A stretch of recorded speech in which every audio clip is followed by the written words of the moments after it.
When my father's attorney told me I'd inherited mountains of debt instead of millions, I laughed thinking it was some cruel joke.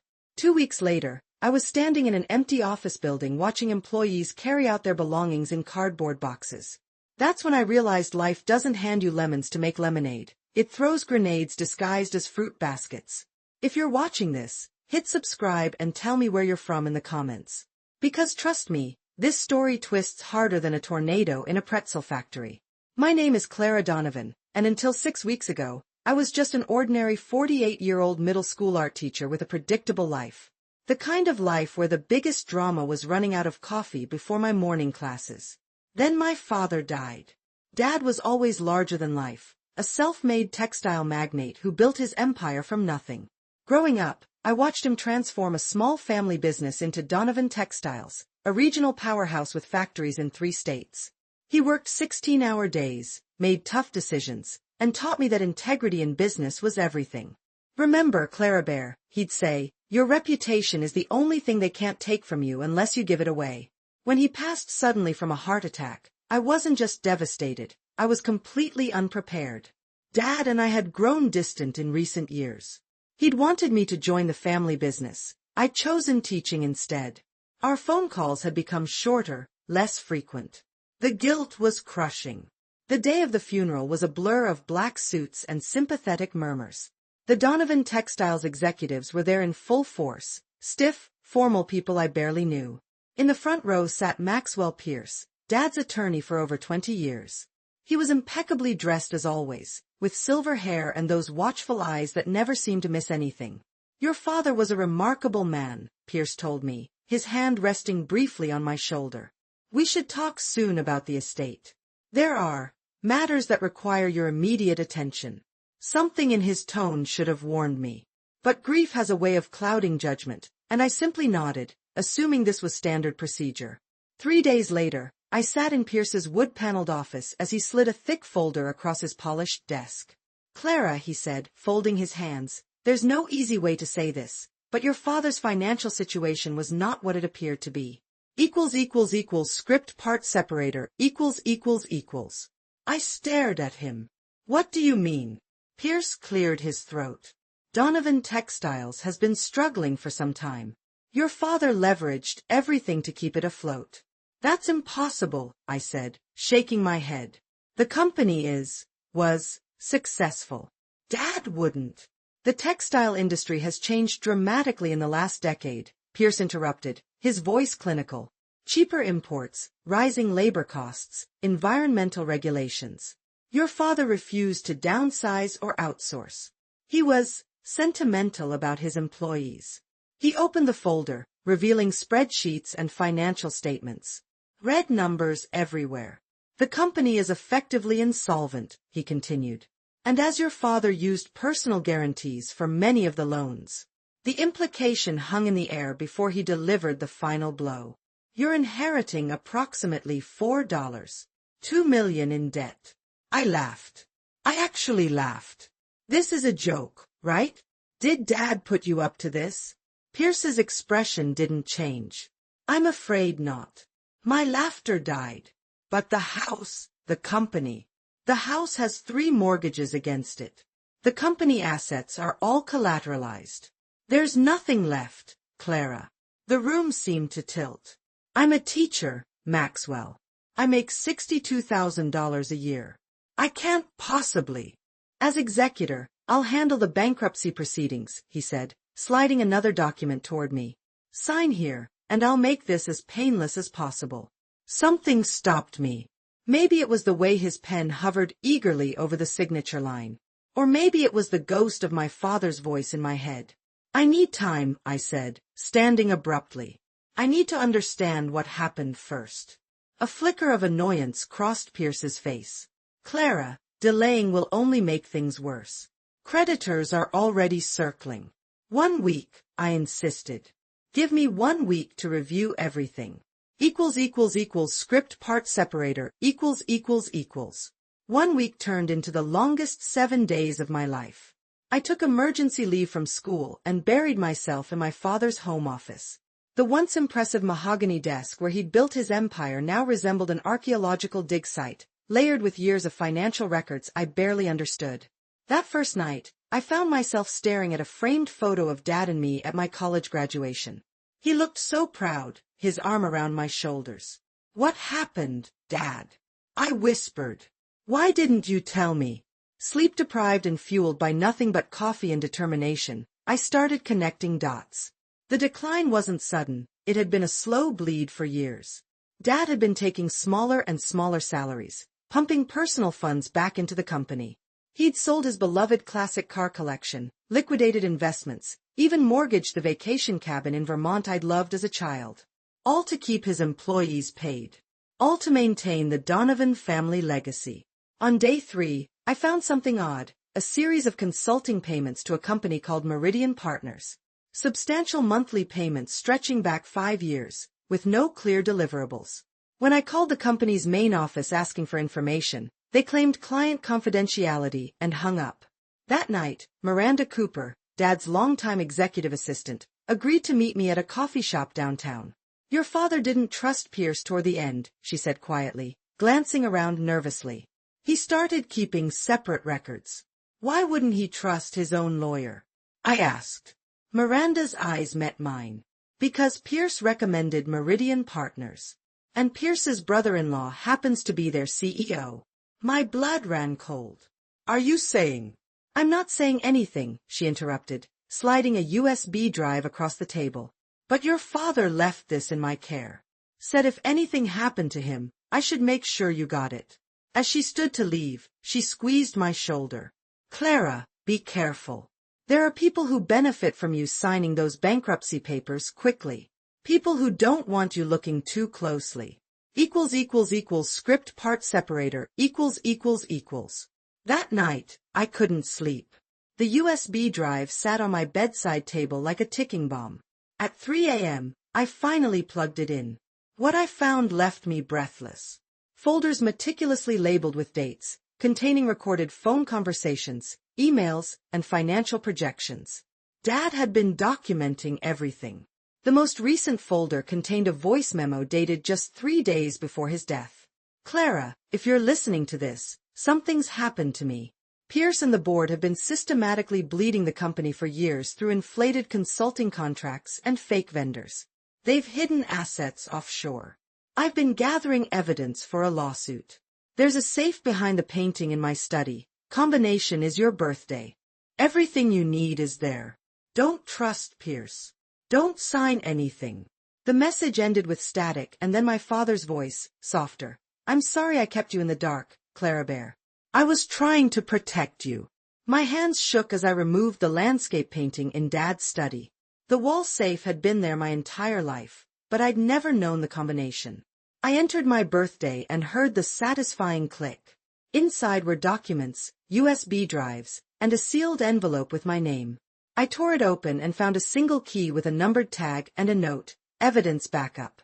Safety deposit box number 247, First National. The sun was rising when I finished going through everything.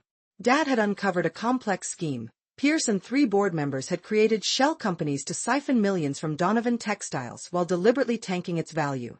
The end game. Force the company into bankruptcy, buy the assets for pennies on the dollar through another shell corporation, then rebuild without the debt. And I was the last obstacle, the grieving daughter they expected to sign away everything without looking too closely. My phone rang. "Pierce. Clara, the creditors are getting impatient. We need those papers signed today." I took a deep breath. "Actually, Maxwell, I think we need to meet. I have some questions about Meridian Partners." The silence on the other end told me everything. Script part separator, The silence stretched for what felt like minutes. "What about Meridian?" Pierce's voice finally came through, tight and controlled. "Just wondering why my father's company was paying your brother-in-law's firm so much money for. What exactly?" I could almost hear his mind racing through possible explanations. "Clara, you're clearly upset and confused. Financial documents can be complicated." "I'm not confused, Maxwell. I'm actually seeing things quite clearly for the first time." I hung up and immediately called the one person I knew could help, my college roommate Vanessa, now a forensic accountant. I need a crash course in corporate fraud, I told her. And I need it fast. The next morning, Vanessa arrived with a suitcase and a determined look. We converted Dad's dining room into an investigation headquarters. Every surface became covered with financial statements, legal documents, and flowcharts tracing money movements. This is textbook asset stripping, Vanessa concluded after 2 days of analysis. They created artificial debt, funneled assets out, and positioned themselves to buy back the valuable parts post-bankruptcy. And Pierce? Based on these records, he's orchestrated everything. His firm gets paid to handle the bankruptcy, his relatives profit from the consulting fees, and he likely has a stake in whatever entity will buy the remains. My phone had been ringing constantly. Pierce, board members, creditors. I ignored them all. What's our next move? I asked. Vanessa pointed to a calendar. According to these loan documents, they've engineered a default trigger for next Tuesday. That's when they'll force liquidation. We have 5 days to stop this. How? I'm just a teacher. Vanessa smiled. A teacher with evidence of fraud, insider trading, and breach of fiduciary duty. Your father left you everything you need to fight back. The question is, are you ready for war? I looked at my father's portrait on the wall. They think I'm just going to roll over and sign away his legacy, I said, feeling a fierce determination rise within me. They have no idea who they're dealing with. Script part separator ===. For the next 5 days, I barely slept. Vanessa and I built our case methodically, connecting every dot my father had left us.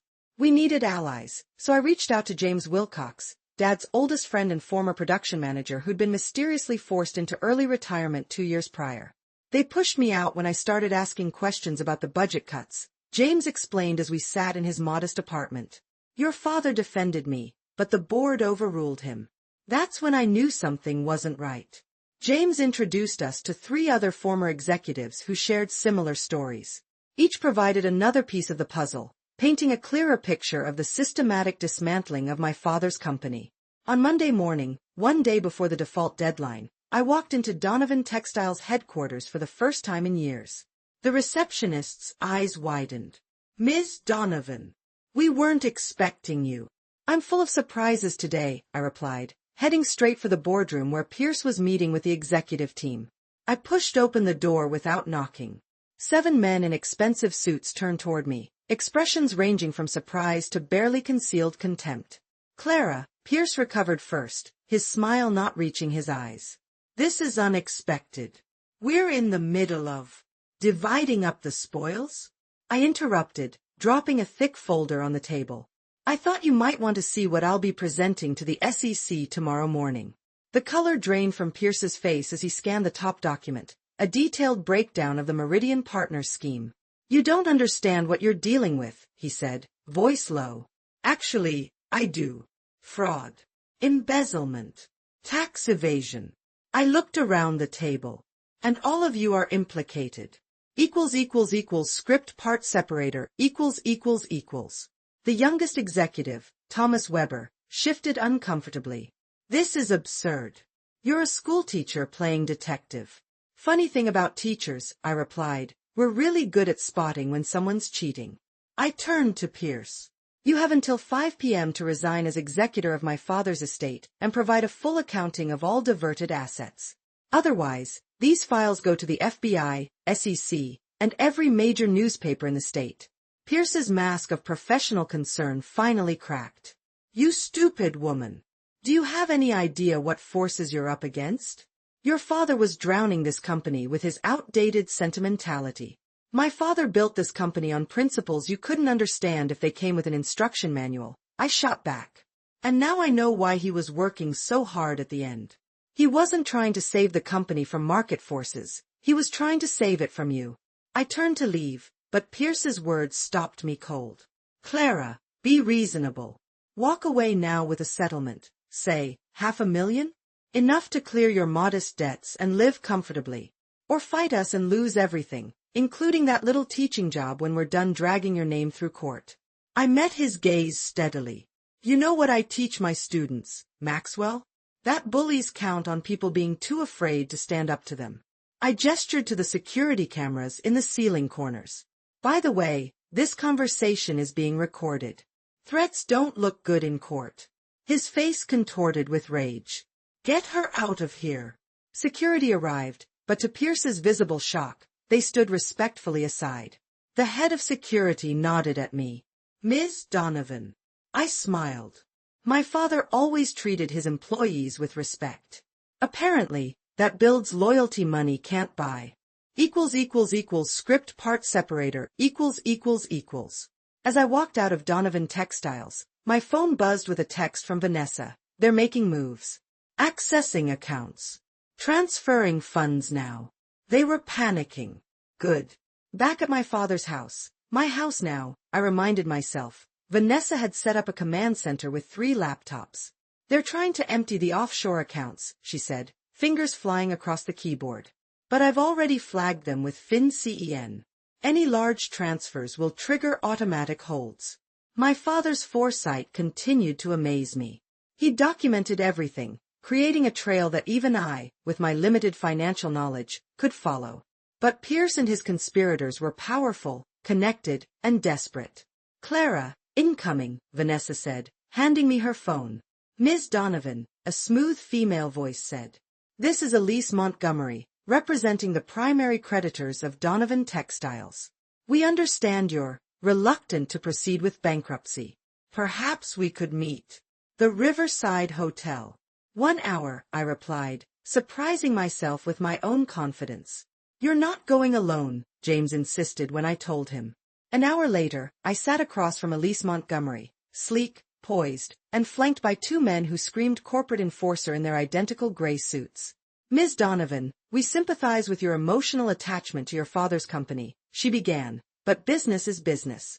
Our clients are prepared to forgive 20% of the outstanding debt if you'll sign today. I smiled. That's generous. But before I sign anything, I'd like to know which of your clients purchased their debt positions within the last 6 months?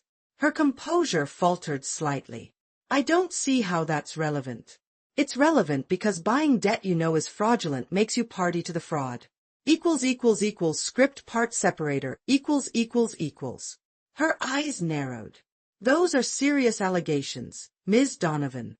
I slid a document across the table. They are. And here's evidence that 3 of your largest debt holders are shell companies connected to Pierce's brother-in-law. The same brother-in-law running Meridian Partners, which has been bleeding my father's company dry for years. I leaned forward. So here's my counteroffer. Walk away now, and I won't include your firm in the RICO charges. Elisa's professional veneer cracked completely. You have no idea what you're doing. These people killed my father, I said quietly. The room went silent. His heart attack came the day after he confronted Pierce about the evidence he'd gathered. Convenient timing, wouldn't you say? James placed a supportive hand on my shoulder as I continued. I'm not just fighting for a company, Ms. Montgomery. I'm fighting for justice. She stood abruptly. This meeting is over. Yes, I agreed. It is. Back in the car, James looked worried. You really think they had something to do with your father's death? I don't know, I admitted. But I struck a nerve. They're scared now. My phone rang, an unknown number. Clara Donovan. A deep voice asked. Speaking. This is Detective Rodriguez, Financial Crimes Division. We received some interesting documents today concerning Donovan Textiles. I understand you're the one who sent them? My heart raced.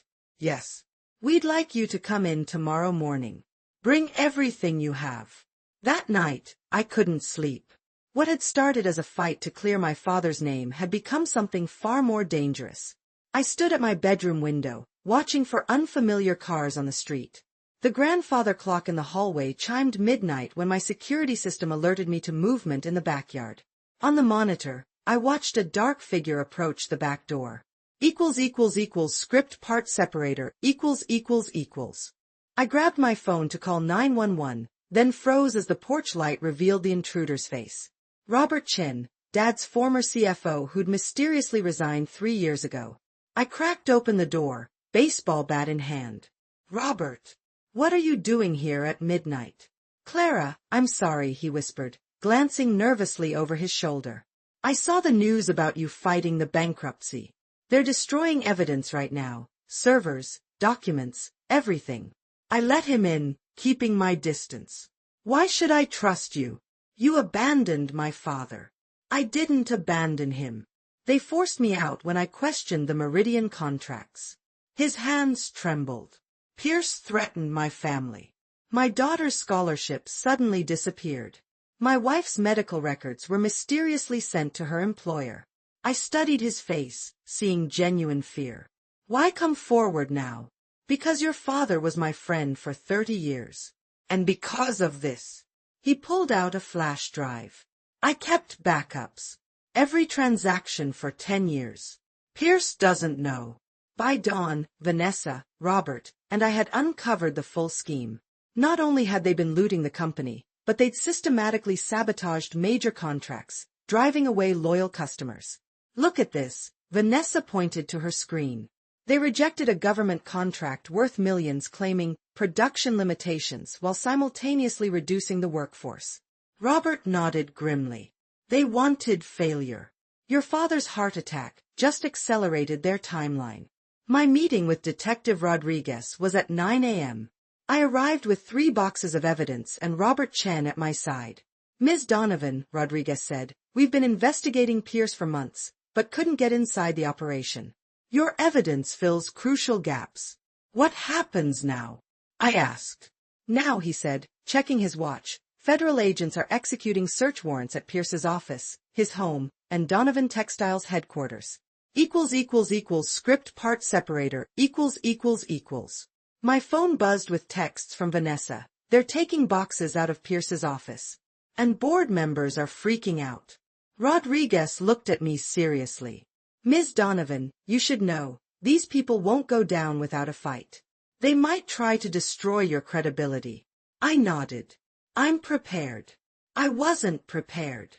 By that afternoon, local news websites ran the headline, Troubled Teacher Claims Conspiracy at Father's Company. The article quoted sources close to the situation claiming I had a history of mental health issues and was trying to avoid inheriting business debts. My principal called, concerned about negative attention affecting the school. Former friends texted asking if I was okay.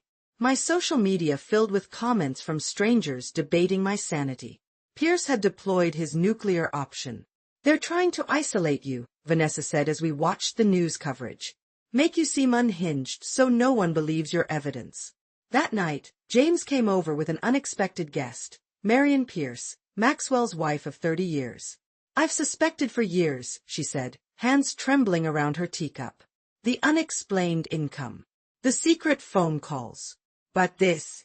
She slid a laptop across the table. Maxwell doesn't know I have access to his personal email. The emails confirmed everything, and more. Pierce had been planning this takedown for nearly 5 years. The most damning was dated 3 days after my father's death. The old man's conveniently timed departure gives us the perfect opportunity. His daughter knows nothing about business. She'll sign whatever we put in front of her to avoid the headache. I felt rage burning through my grief. They really thought I'd just roll over. They never saw you coming, James said quietly. Your father would be proud. The next morning, I received a call from Judge Eleanor Winters. Ms. Donovan, I've been assigned to the emergency injunction hearing regarding Donovan Textiles. Given the serious allegations, I'm expediting this to tomorrow morning, 9 a.m. Pierce had 24 hours left to destroy evidence. We had 24 hours to prepare for court. Script part separator, I barely slept that night. By dawn, I had rehearsed my testimony dozens of times. This wasn't just about saving a company. It was about honoring my father's legacy and exposing the corruption that had ultimately broken his heart. The courthouse steps were crowded with reporters. Someone had tipped off the media that the daughter of textile magnate Harold Donovan was fighting to save his crumbling empire. Camera flashes blinded me as I walked up the steps, flanked by Vanessa and James. Is it true you're suffering from delusions? One reporter shouted. Are you qualified to run a major corporation? Called another. I kept walking, eyes forward, refusing to engage. Their questions confirmed Pierce's strategy. paint me as unstable and incompetent. Courtroom 4B was packed.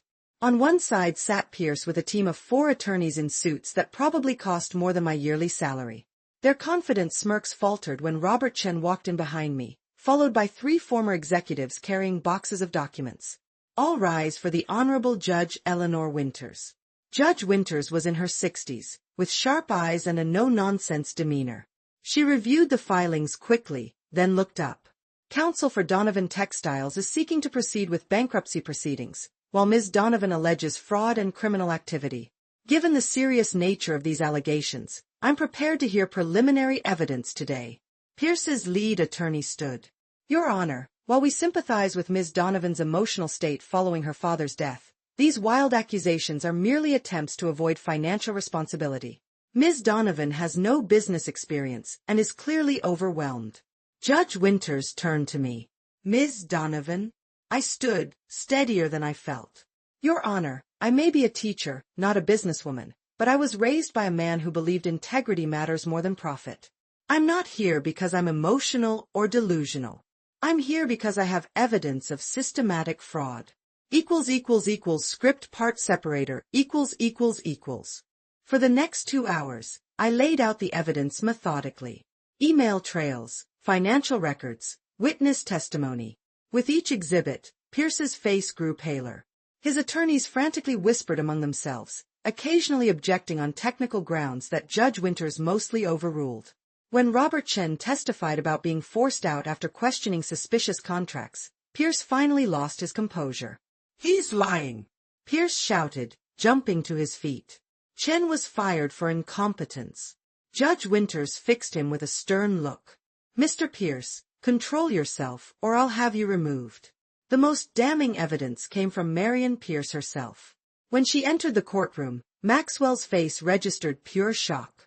Mrs. Pierce, my lawyer asked, can you verify the authenticity of these emails from your husband's account? She nodded, avoiding her husband's gaze. Yes. I provided them to Ms. Donovan because I couldn't be party to this corruption any longer. By noon, Judge Winters had heard enough. She called a 1-hour recess. When court resumed, her decision was swift. Based on substantial evidence of potential fraud, I am issuing an immediate injunction freezing all Donovan Textiles assets and blocking any bankruptcy proceedings.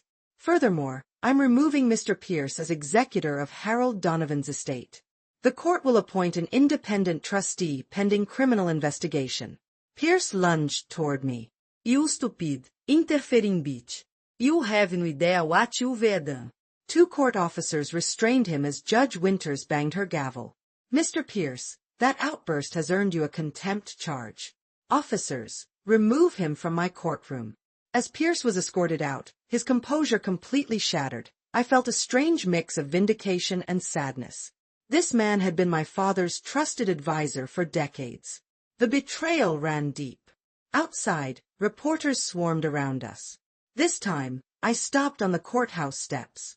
My father built Donovan Textiles on principles of quality and integrity, I said into the microphones. Today's ruling is the first step toward restoring those values. I'm not here for revenge. I'm here for justice. That night, as we celebrated our temporary victory at my father's house, Detective Rodriguez called with news. We found something in Pierce's private safe, he said. Something you should see. An hour later, I sat in Rodriguez's office staring at a medical report.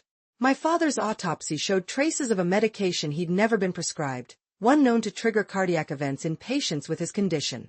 This isn't conclusive proof, Rodriguez cautioned, but combined with the timing, we're opening a homicide investigation.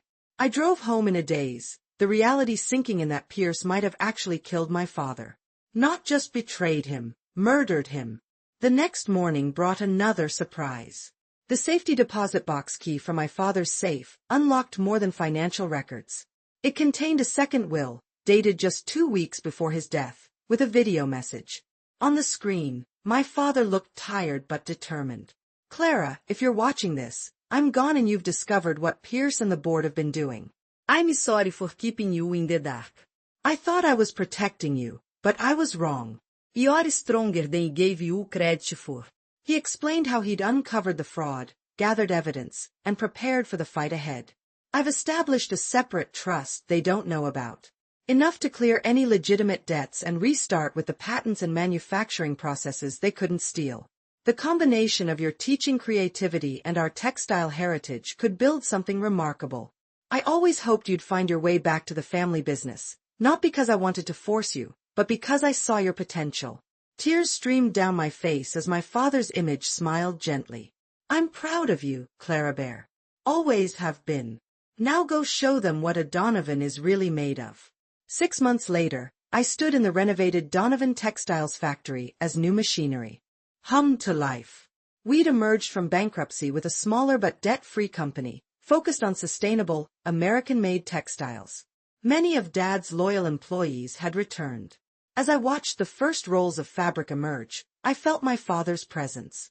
The man who'd taught me that integrity matters. The man whose legacy I'd fought to preserve. A young lawyer approached with documents requiring signatures. As she handed me her pen with a respectful smile, I couldn't help but notice the slight resemblance around the eyes. You're Pierce's daughter, aren't you? I asked quietly. She nodded, holding my gaze steadily. Yes. And I want you to know, I'm nothing like my father. I studied her for a moment, then took the pen. Sometimes the greatest inheritance isn't what we're given, but what we choose to build from the ruins.